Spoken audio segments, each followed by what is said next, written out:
안녕하세요. 도령 안태건입니다. 오늘 이 시간에는 박근혜 전 대통령 사주팔자를 풀어보도록 하겠습니다.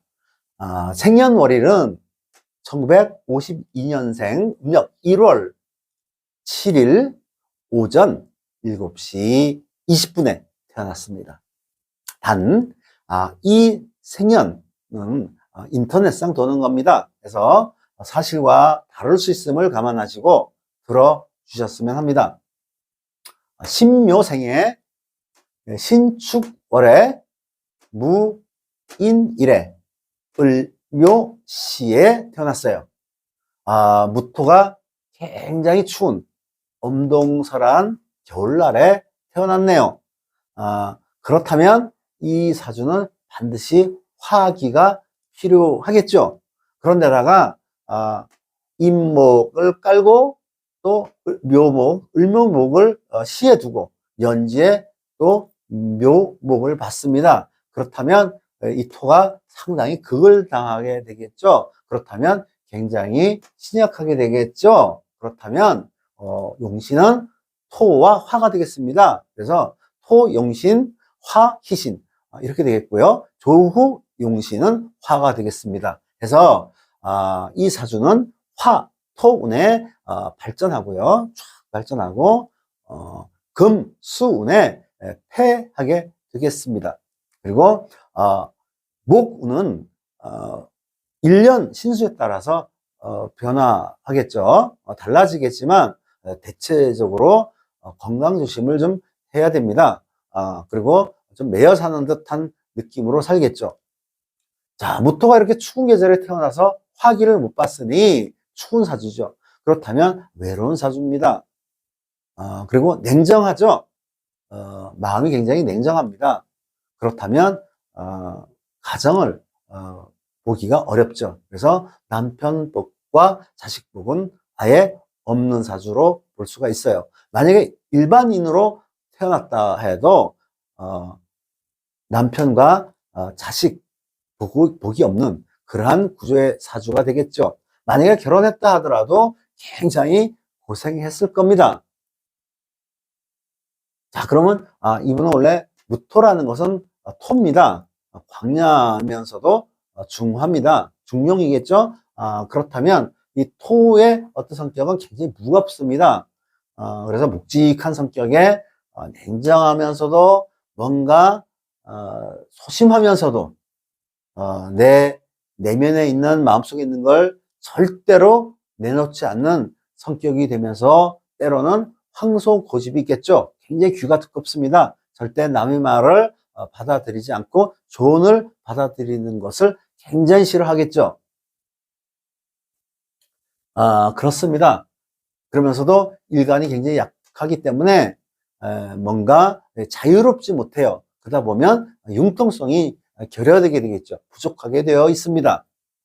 그래서 이 구조의 사주는 굉장히 그 에너지가 이렇게 약해서 자꾸만 깔아지는 듯한 그러한 체질의 어떤 운명이라고 볼 수도 있습니다. 자, 그러면 이러한 구조의 사주를 가지고 대운을 한번 살펴보겠습니다.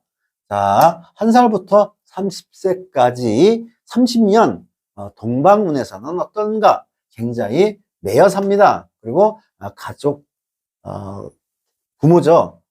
수운을 받아요. 천간에는. 그래서 진토도 습토고 해서 가정이 좋지 않습니다. 그래서 부모운도 좋지 않았을 뿐더러 본인 또한 에너지가 약함으로 굉장히 피곤하고 건강이 좋지 않았을 겁니다. 그렇다 해서 어떤 특별한 병이 있어서 그런 게 아니고요. 항상 맥이 없고 깔아지는 그러한 어떤 생을 살았다라고 볼 수가 있어요. 그러면서도 얽매여 살았다. 구속받고 살았다. 이렇게 볼 수가 있습니다. 그리고 운분되어 살았다. 이렇게 볼 수도 있고요. 자, 그럼 31세부터 해서 30년 사오미 대운이죠. 화는 조후 용신이기도 하지만 격국 희신이기도 합니다. 그래서 31세가 넘어서 60세까지 30년 대운에서는 굉장히 인덕이 많은 사주예요. 그래서 사람이 구제를 해줍니다. 그래서 운운되어 있는 사람을 끄집어내서 사회 활동을 하게끔 길을 열어 도와주겠죠. 그래서 사람의 덕을 보게 됩니다. 그러므로 정치를 하게 되죠. 그러면서 이 사오미 대운에서는 승승장구합니다. 그리고 이 사주의 특징은 뭐냐면 다중교제를 굉장히 잘하는 그런 유형의 사주면서도 많은 무리를 보면 에너지가 넘쳐 나오는 그러한 구조의 사주이기도 하기 때문에 아마 이 사오미 대운에서는 굉장히 잘 됐을 거예요. 그리고 내 사주 안에 화가 없는 상황이기 때문에 모든 것은 내가 지향해서 되는 것이 아니라 이렇게 대운에서 안겨주는 상황이 되겠죠. 해서 잘 되게 됐습니다. 근데 이제 61세가 이제 넘어서 10년 무신대운에서는 무토는 과정이고 신금은 결과입니다. 61세 무토는 비겁이죠. 그래서 그런데다가 해운을 사오미 해운을 만나서 대통령까지 됐습니다. 61세가 넘어서 그렇지만 원숭이해의 결과죠. 원숭이해에 탄핵 당하게 되었습니다. 그래서 감옥 가게 되었죠. 그래서 70세까지 고생을 합니다. 그래서 61세부터 70세까지의 대우는 과정은 좋았으나 결과는 매우 흉했다라고 볼 수가 있습니다. 그리고 71세부터 80세까지의 대운을 살펴보면 역시 마찬가지예요. 과정은 길하나 결과가 굉장히 좋지 않습니다.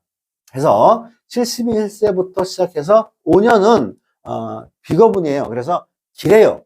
좋은 중에 해운을 사오미 남방 해운을 맞이했습니다. 화운을 맞이했죠. 그렇기 때문에 굉장히 좋지 않을까 해서 71세부터는 편하게 사는 운명입니다.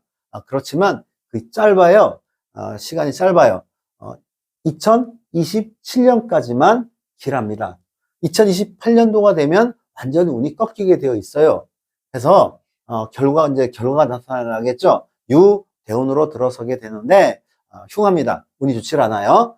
해서 어떤 진퇴를 본다면 2025년도, 2026년도, 2027년도까지는 밖으로 나서서 활동을 하시고 2028년부터는 완전히 근신해야 됩니다. 활동을 정지해야 되겠습니다. 그리고 우환을 방비해야 되겠죠. 잘못해서 만약에 예전처럼 감옥에 갈 수도 있고 잘못하면 건강을 잃어서 병원에 가서 갇힐 수도 있습니다. 이 대운이 10년이기 때문에 장시간 어렵게 되는 대운이죠. 그래서 2027년도에는 더 나가지 마시고 2027년도에는 반드시 자기 정비가 필요하겠다라고 볼 수가 있어요. 그리고 올해 2025년 을사년에는 화운이죠. 적토마를 탔습니다. 사화가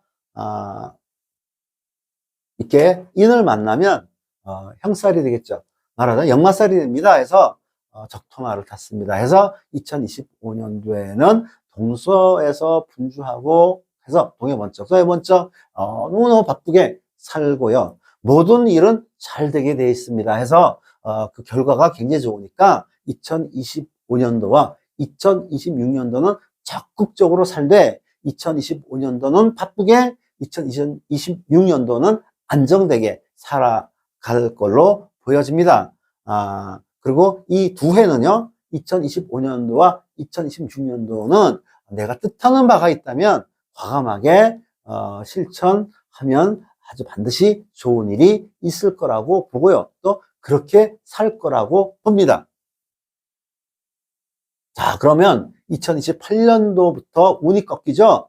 그렇다면 그때부터의 삶은 어떨까? 근신해야 됩니다. 공부를 해야 되고요. 명상을 해야 됩니다. 그리고 우한을 진짜 방비해야 합니다. 자, 그러면 오늘은 여기까지 하고요. 다음에는 다른 분의 사주를 풀어보도록 하겠습니다. 도령 안태건이었습니다. 감사합니다.